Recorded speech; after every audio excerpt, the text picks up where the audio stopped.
I believe that is checkmate, my lord. What? By Jove, she's done it.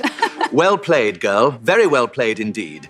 In the gaslit halls of 1882 London, the Duke of Westmoreland made a fatal, arrogant boast. No woman alive could conquer him on the chessboard. He was a ruthless, undisputed grandmaster. She was an invisible, trembling scullery maid. It took her exactly 4 moves to bring him to his knees. The year was 1882, and the relentless London fog clung to the grand stone facade of Oakhaven Manor like a suffocating shroud. Inside, however, the atmosphere was one of brilliant, blinding opulence.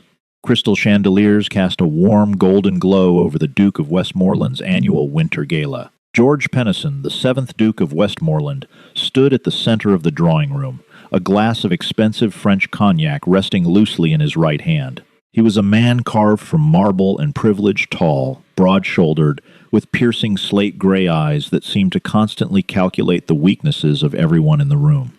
But George was not merely known for his immense wealth or his striking aristocratic profile. He was renowned across Europe for a far more intimidating talent. He was a chess prodigy. Since the age of 10, George had dismantled the greatest minds of his generation. He had traveled to Paris and humiliated the reigning French champions at the Café de la Régence. Rumors whispered that he had even played a private, unrecorded match against the legendary Wilhelm Steinitz in Vienna and forced the Grandmaster into a draw, a fact George neither confirmed nor denied, allowing the myth of his invincibility to grow. His playing style was like his personality: aggressive, unyielding, and utterly without mercy. Tonight, the grand drawing room had been transformed into a theater of intellectual slaughter. 6 inlaid mahogany chessboards were arranged in a semicircle. George was playing a simultaneous exhibition blindfolded, a parlor trick designed to humiliate the 6 prominent gentlemen who had dared to challenge him. Pawn to Queen's Bishop 4, George drawled, not even looking at the board as he casually sipped his cognac. Across the room, Lord Henry Cavendish wiped a bead of sweat from his brow and begrudgingly moved the piece. 2 moves later, George called out checkmate without breaking his conversation with a nearby diplomat. The room erupted into polite, awestruck applause. "It is entirely a matter of mental architecture," George proclaimed to the gathering crowd, his voice carrying the smooth, resonant timbre of absolute superiority. "Chess is not a game of chance. It is the ultimate distillation of masculine logic. It requires a ruthlessness, a spatial dominance that, frankly, is entirely absent in the fairer sex." Lady Genevieve, a stunning socialite with ambitions of becoming the next Duchess of Westmoreland, fluttered her fan and pouted playfully. "Oh, Your Grace, surely you do not believe we women are completely devoid of strategy? I have been known to play a fair game of chess myself." George turned his slate-gray eyes upon her. The smile he offered was charming, yet dripping with condescension. "My dear Lady Genevieve, women play at chess the way children play at war. You move the pieces based on aesthetics or emotion. You hope for a favorable outcome rather than engineering one. I state this not as an insult, but as a biological fact. No woman possesses the tactical mind to defeat me. I would stake my entire estate on it." Laughter echoed through the room. The men nodded in firm agreement, while the women hid their bruised egos behind delicate smiles. Standing in the shadows of the arched doorway, clutching a brass polishing cloth, was Beatrice Gable. To the lords and ladies of Oakhaven, Beatrice was entirely invisible.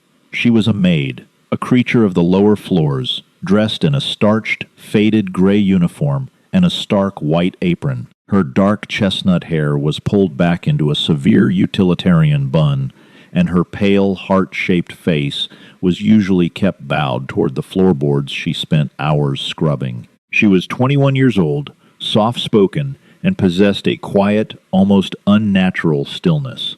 As George made his arrogant proclamation, Beatrice did not roll her eyes, nor did she scoff. She simply watched him with large, observant brown eyes. She studied the way he held his shoulders, the dismissive wave of his hand, the absolute certainty in his posture. Beatrice knew men like the Duke of Westmoreland. They were the men who mistook cruelty for brilliance. They were the men who believed that because they had never been challenged, they were inherently unchallenged. She turned her gaze from the Duke to the nearest chessboard. Lord Cavendish had just resigned. Beatrice's eyes flicked over the pieces. The Duke had executed a brilliant queenside attack, but as Beatrice mentally retraced the moves, she saw the flaw.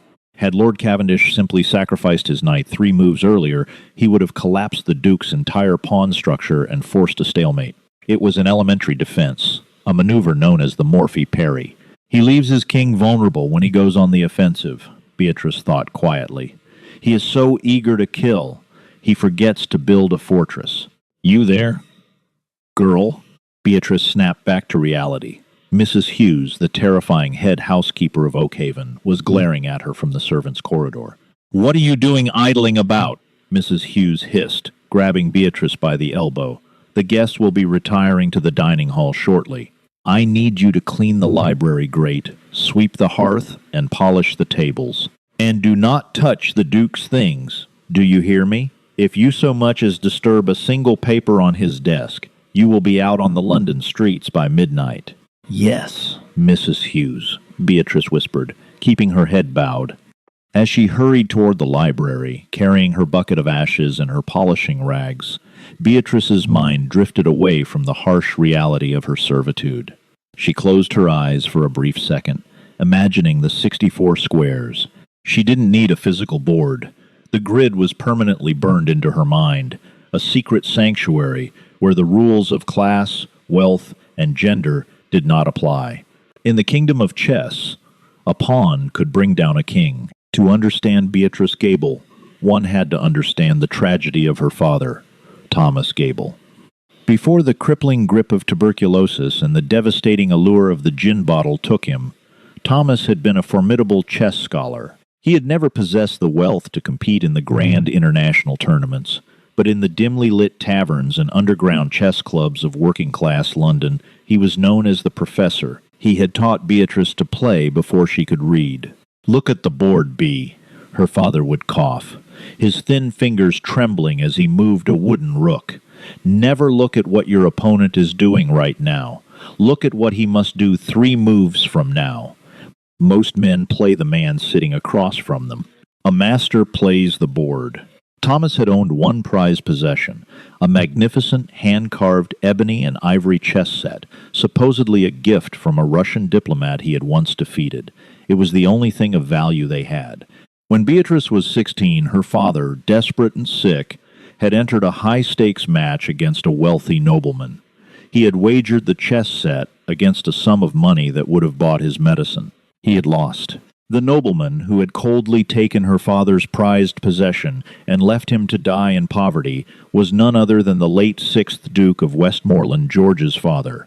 Beatrice had sought employment at Oakhaven Manor not out of a desire for revenge, but out of necessity.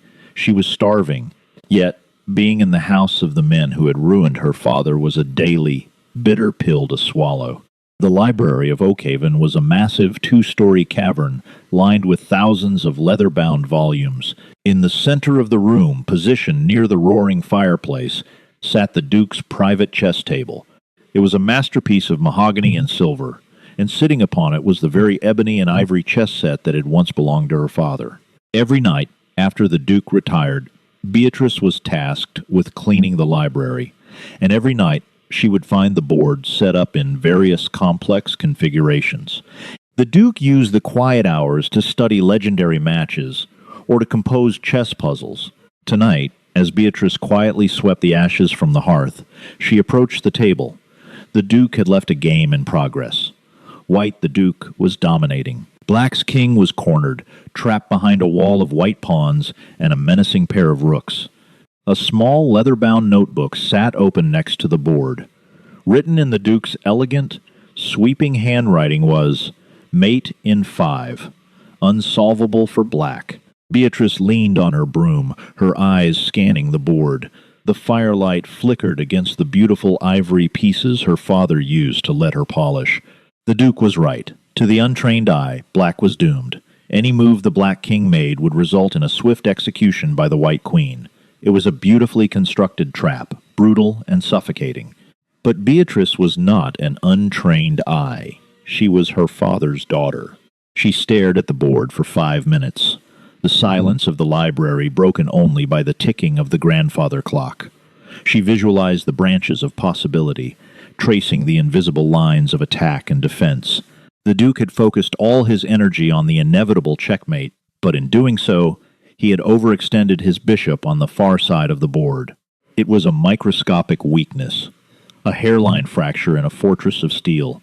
Beatrice set her broom down. Her hands were shaking, not from cold, but from an overwhelming surge of instinct.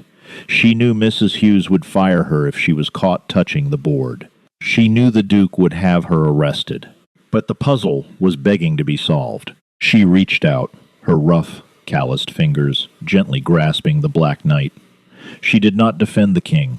She did not retreat. Instead, she moved the Black Knight completely across the board, sacrificing it directly into the path of the White Queen. It was a wildly counterintuitive move, a seemingly suicidal blunder.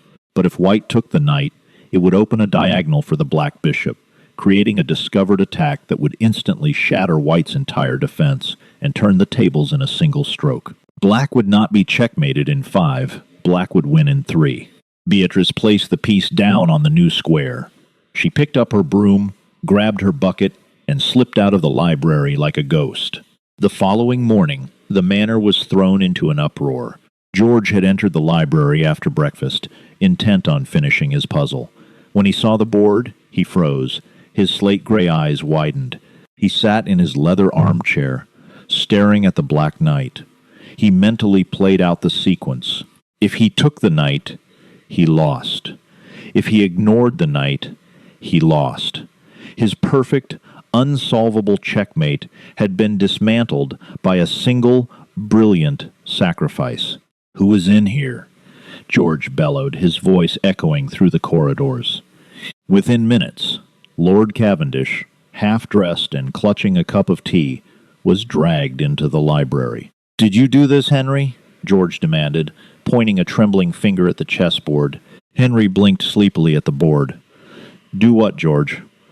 "I haven't the faintest idea what I'm looking at. It looks like a mess."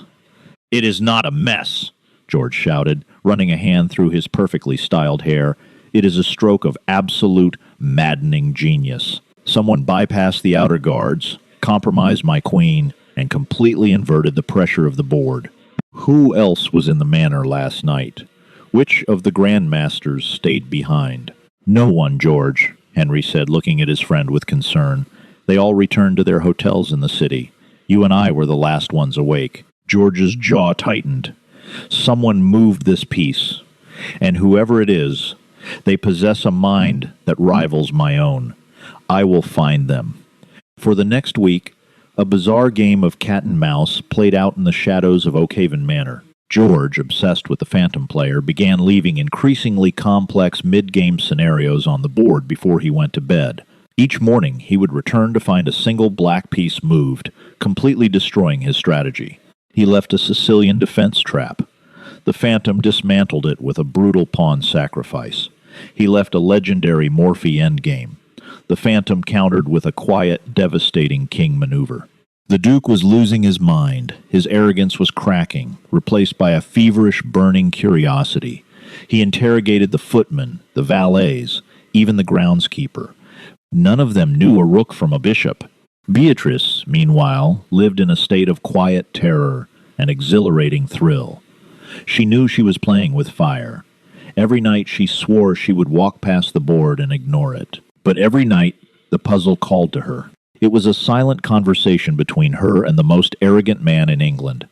Through the movement of carved ivory, she was speaking to him, challenging him, mocking his aggressive, flawed tactics. For the first time in her life, she was not an invisible maid. She was a master. But the Duke of Westmoreland was not a man who enjoyed being outsmarted. He decided to end the mystery. On the 8th night, he did not go to bed. The clock struck 2 in the morning. The library was swathed in deep shadows, the fire having died down to glowing red embers. Beatrice slipped through the heavy oak doors, carrying her dustpan and a brass candlestick. The manor was silent. She set her candle on a side table and turned toward the chessboard. Tonight, the Duke had set up something different. It wasn't a complex endgame. It was a fresh board. All the pieces were in their starting positions. But next to the board sat a small, velvet pouch. Curiosity overcoming her caution, Beatrice stepped closer.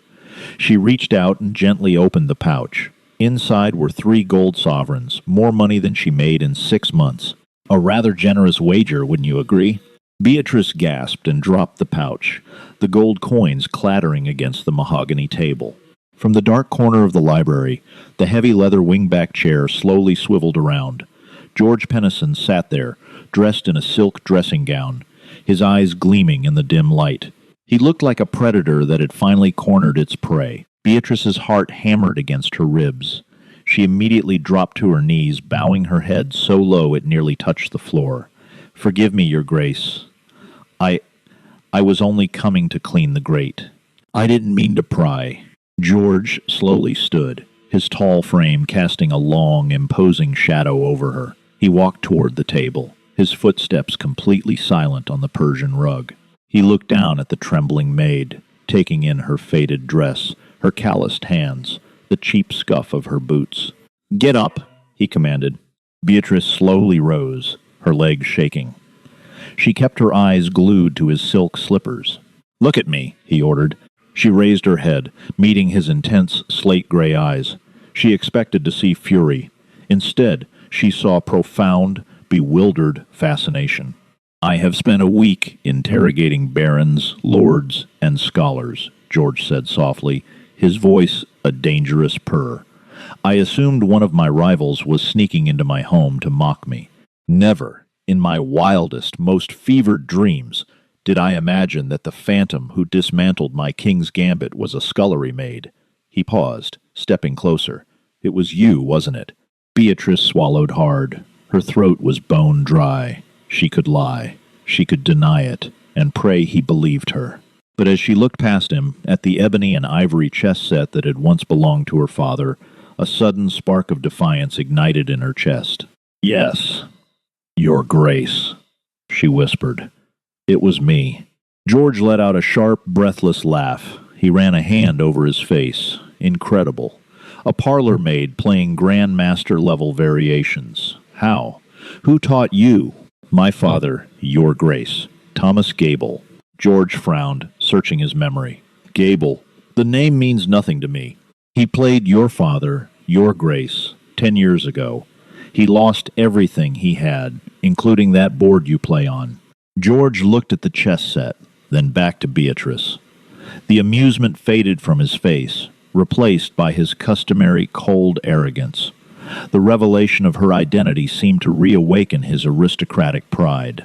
He was the Duke of Westmoreland. He could not be outwitted by a servant, regardless of her tragic backstory. "I see," George said coldly. "A tale of woe. You have been moving the pieces in secret, studying my unfinished games for hours, calculating moves without the pressure of an opponent sitting across from you. It is a neat trick, Miss Gable. But solving a static puzzle is entirely different from facing a master in the theater of war.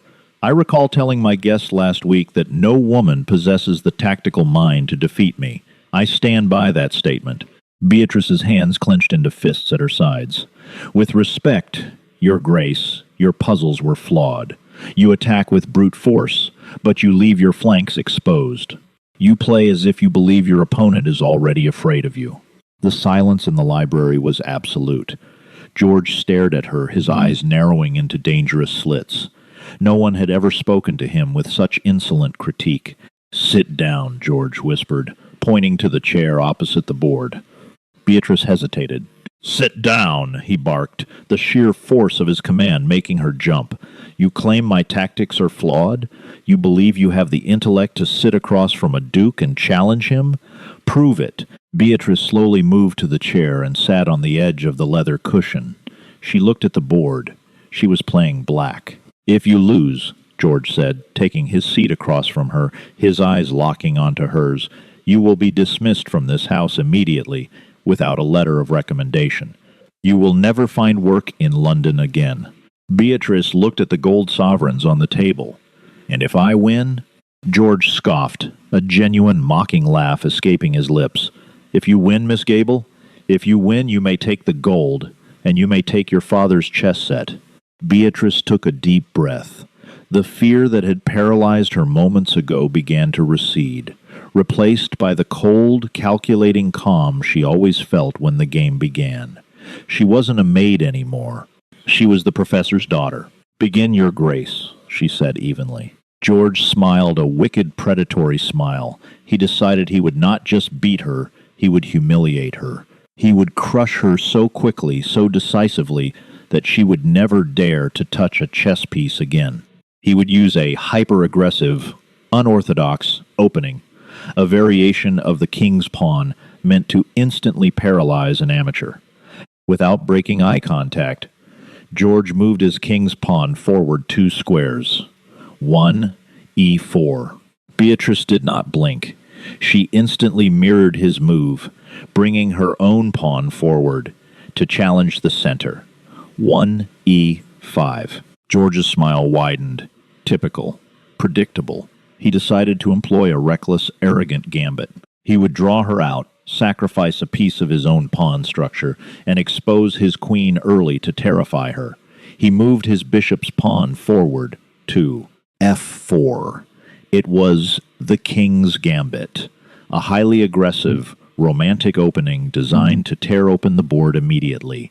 Beatrice looked at the board. Her father had warned her about men who played the king's gambit. "They are trying to bully you, Bea," he had said. "They want you to accept the sacrifice and scramble to defend. Don't defend. Strike back." Instead of taking the pawn, Beatrice confidently pushed her queen's pawn forward 2 squares, striking directly at the heart of George's formation. 2, d5. George raised an eyebrow. The Falkbeer counter gambit. She knew her theory, but she was playing with fire. Annoyed that she hadn't taken the bait, George abandoned standard development. He wanted to finish this immediately. He brought his pawn forward, a careless, dismissive move designed to crowd her pieces, completely ignoring the golden rules of defense. 3, g4. It was a terrible, arrogant move, a move made by a man who believed the person sitting across from him was too stupid to see the gaping hole he had just ripped open in his own defenses. Beatrice stared at the board. Her heart skipped a beat. She looked up at George. He was leaning back in his chair, swirling an imaginary glass of cognac, looking supremely bored. He had completely exposed his king's diagonal. He had built no fortress. He was so eager to kill, he forgot he could bleed. Beatrice reached out. Her fingers closed around her queen. With a smooth, deliberate motion, she slid the black queen diagonally across the board, bypassing all the chaos in the center, and placed it gently on the edge of the board, staring straight down the open channel at George's king. She let go of the piece. "Bah. Quiborn, Clus. Checkmate. Your grace," Beatrice whispered. George smirked. "Check, you mean?" He leaned forward to move his king out of the way, or to block the queen with a pawn. His hand hovered over the board. His eyes darted to his king. He was trapped by his own white bishop and knight. He looked for a pawn to block the diagonal. He had pushed them all forward in his arrogant assault. He looked for a piece to capture the black queen.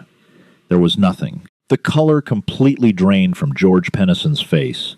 He froze, his hand trembling mid-air. He had been mated. In 4 moves. The silence in the room was deafening. The grandfather clock ticked, each second sounding like a hammer blow against the Duke's shattered pride.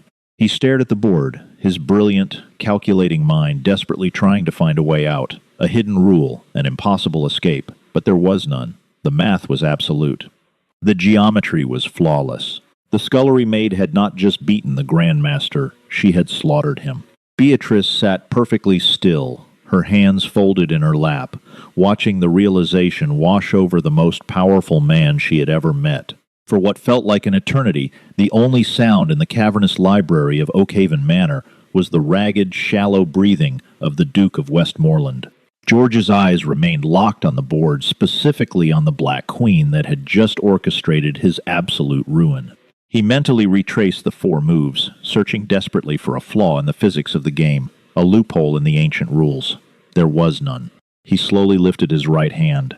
His fingers trembled slightly as they reached for his white king. With a gentle, defeated flick of his index finger, he tipped the king over. The ivory piece clattered softly onto the mahogany wood. "I resign," George whispered, the words tasting like ash in his mouth. Beatrice did not gloat. She did not smile. She simply nodded respectfully, her hands still folded quietly in her lap. George leaned back in his leather chair, staring at the scullery maid. The arrogance that had defined his entire existence had been cleanly severed, leaving behind a raw, burning intrigue. 4 moves, he breathed, almost to himself. "You led me by the nose.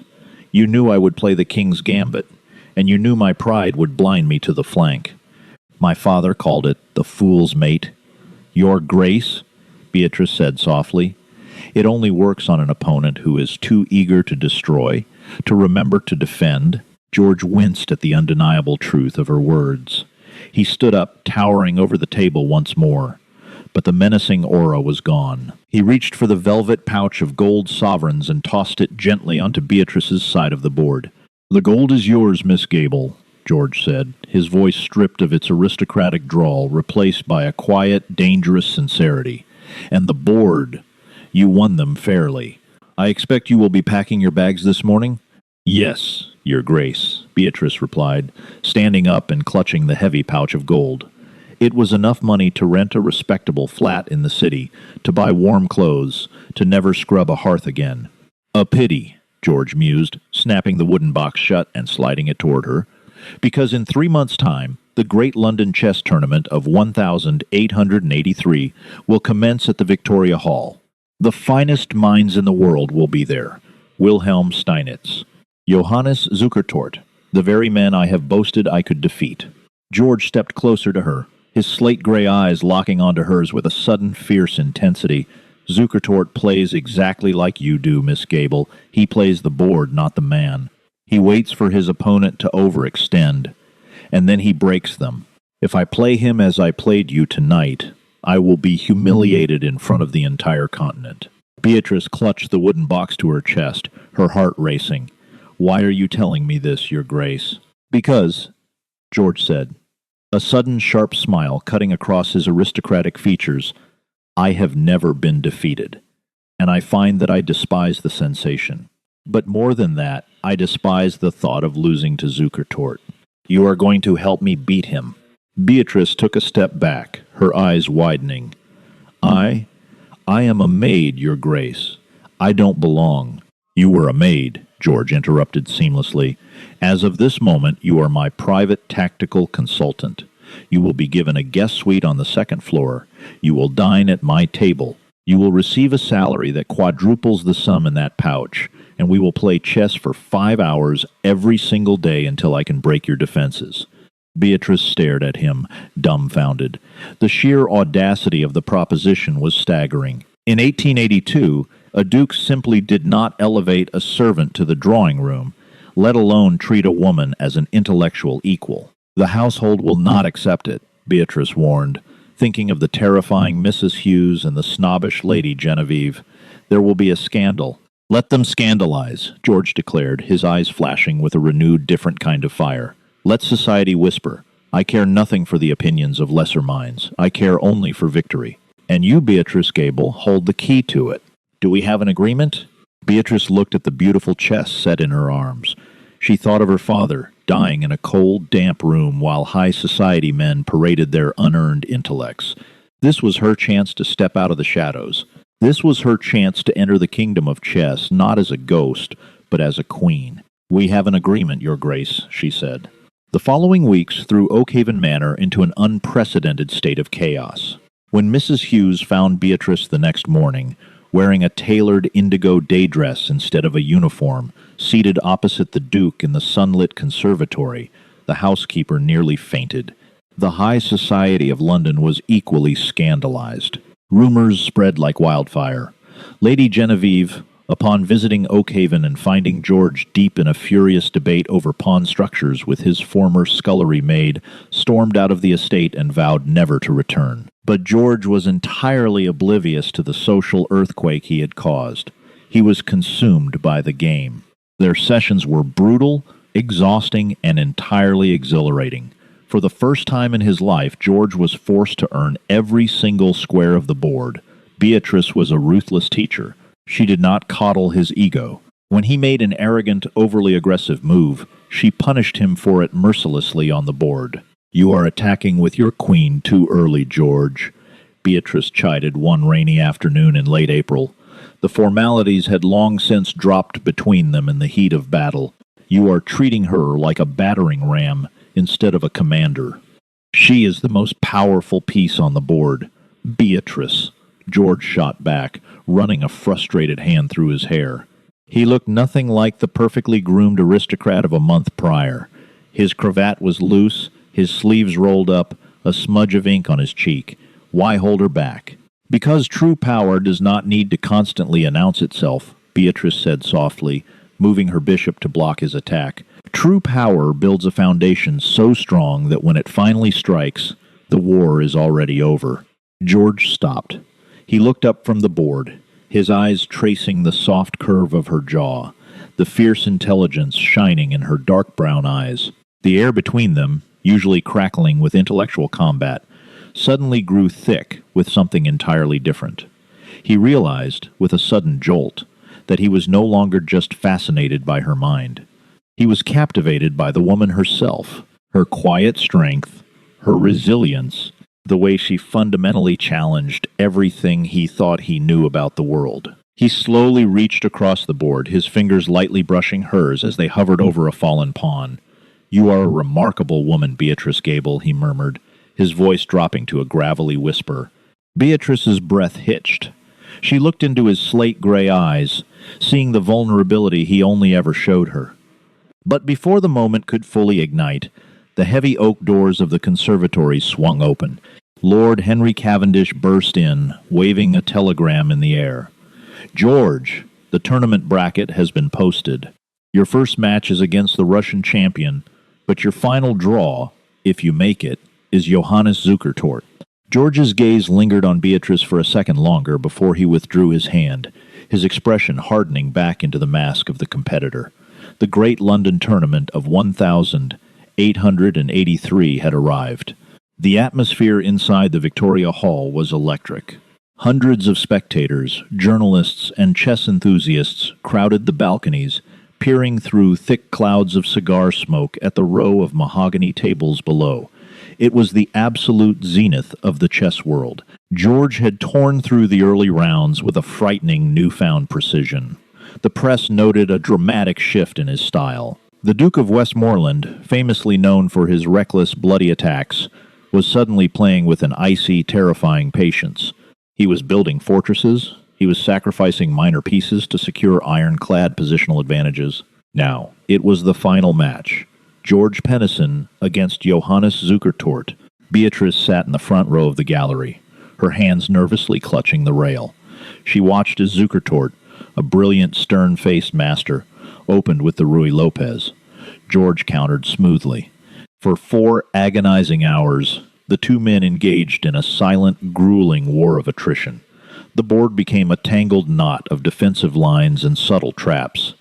Zukertort was a master of the endgame, and he slowly began to tighten the noose around George's king.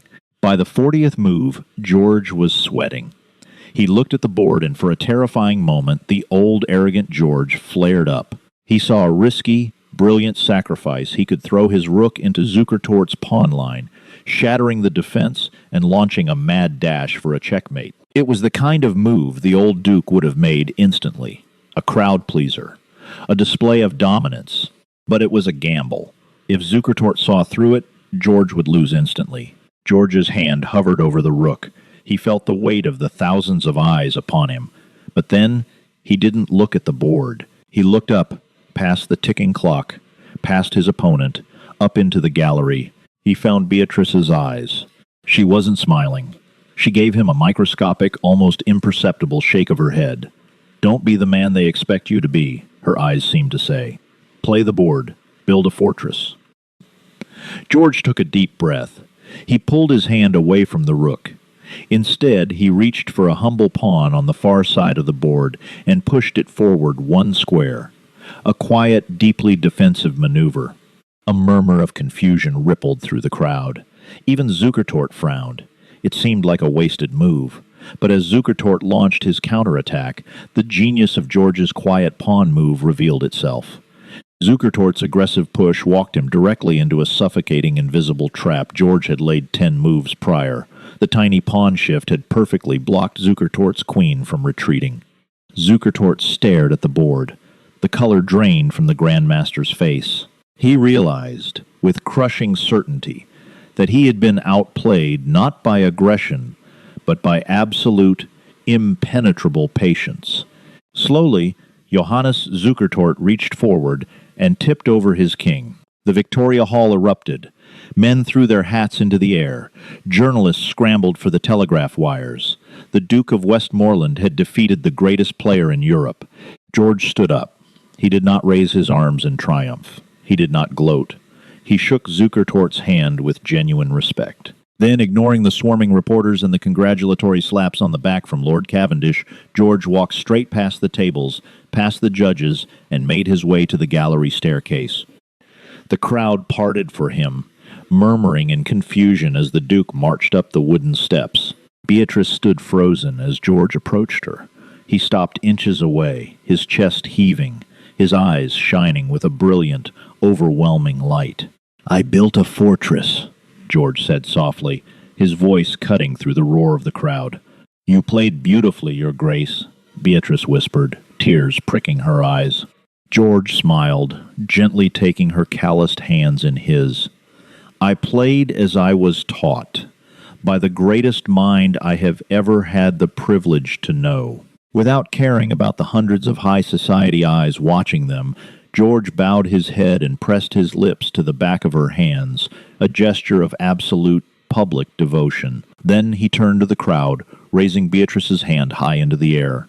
"My friends, the press will write that the Duke of Westmoreland won this tournament." George's voice boomed across the silent, shocked hall.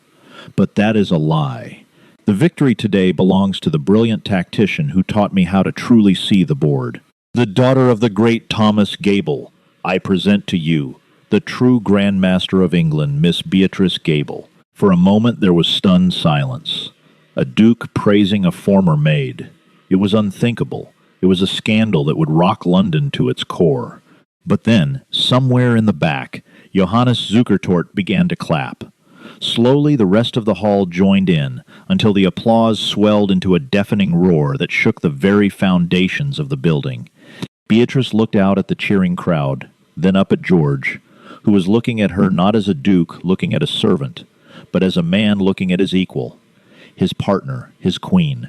The game was finally over, and she had won it all. The duke thought he ruled the board, but Beatrice proved the most dangerous piece is the one nobody sees coming. If you love this tale of broken arrogance, undeniable romance, and a scullery maid who outsmarted high society in 4 brilliant moves, don't keep it a secret. Like this video, share it with a fellow chess or romance lover, and subscribe to our channel for more thrilling historical stories where the underdog takes the ultimate crown